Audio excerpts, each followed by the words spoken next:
On an ordinary evening, sprawled across our living room couch with the television casting faint shadows, my wife silenced the program and turned to me with a startling proposition. Her voice was steady, almost detached, as she suggested we redefine our marriage by opening it up. The words hit me like a sudden gust, stealing my breath. A decade of shared promises, unwavering fidelity, and tireless effort seemed to crumble in that moment, leaving me questioning their worth. I searched her face for a hint of jest, but her expression was resolute, unshaken by the gravity of her request. Initially, I pushed back, insisting that marriage was about devotion, not a search for something else. Yet she countered with conviction, claiming that freedom was essential, that traditional exclusivity felt outdated, and that exploring beyond our bond would rekindle her sense of vitality. The way she spoke of needing to feel alive again pierced me, revealing a truth she hadn't shared before. I hadn't been enough for her in some time. Part of me wanted to storm out, to reject her proposal outright, but a quiet fear held me back, a hope that agreeing might keep her from slipping away entirely. So against every instinct and principle, I consented. The weeks that followed felt empty, like a house stripped of its warmth. Her schedule became unpredictable, her phone a constant companion as she moved through her days with a lightness I no longer recognized. She smiled often, but those smiles weren't for me, and each one tightened the knot in my chest. I tried to escape the pain, jogging through the neighborhood, lingering at the office, or lying awake on the couch, staring into the dark. But the reality gnawed at me. I was no longer her priority, merely a fallback. Then everything changed because of her closest friend, Claire.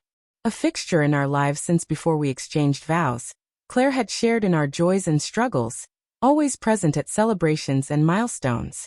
Apparently, she'd known about my wife's desire for an open marriage before I did.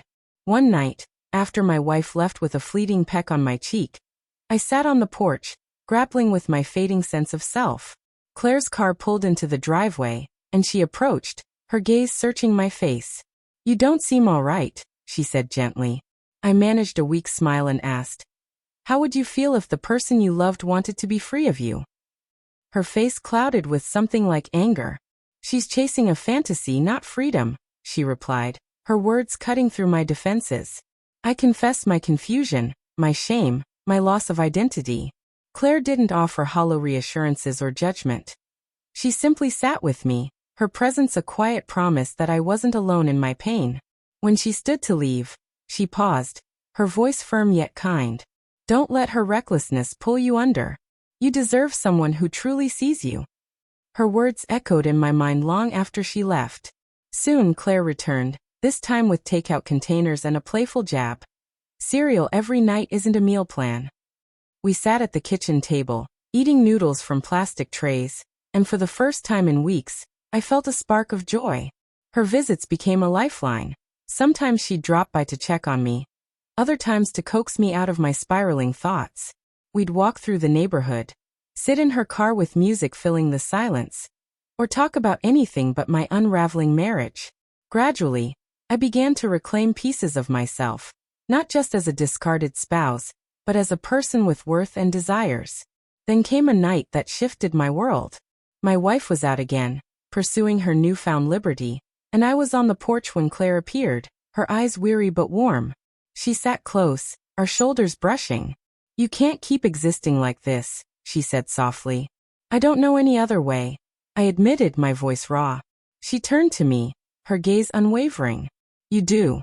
You just need someone to show you." In that moment, I saw her not as my wife's confidant, but as a woman who recognized my pain, my value, and my need to be more than an afterthought. "Claire," I began, but my words faltered. She shook her head gently.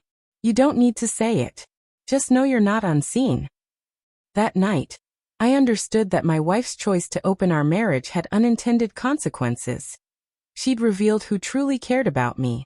In the weeks that followed, I grew steadier, not because Claire filled the emptiness my wife left, but because she reminded me of my own strength.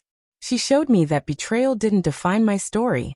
When my wife finally sensed the change in me, she reacted with alarm, accusing me of becoming someone else, as if she hadn't ignited the fire that reshaped me. One day, seeing Claire and me together, talking, laughing, simply existing, Her expression twisted with jealousy. "You can't do this," she snapped. "She's my best friend."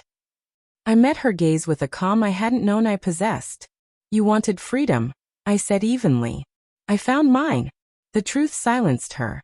She'd assumed she could alter our vows without repercussions, that I'd remain anchored, waiting as she wandered. She was mistaken. Freedom wasn't hers alone to claim. Our marriage unraveled soon after. The divorce process was tangled, the discussions sharp and wounding, but I didn't crumble. I'd rediscovered my worth. A man deserving of loyalty, unwilling to accept mere fragments of love. Claire didn't take my wife's place, she restored my sense of self. She taught me that being valued isn't about seeking approval, but about demanding respect. My wife's decision to open our marriage broke something, but Claire helped me rebuild. Not in the scandalous way rumors might spin it, but in a way that mattered deeply. She pulled me from the ruins, reminded me I was still alive, and gave me the courage to walk away. That changed everything.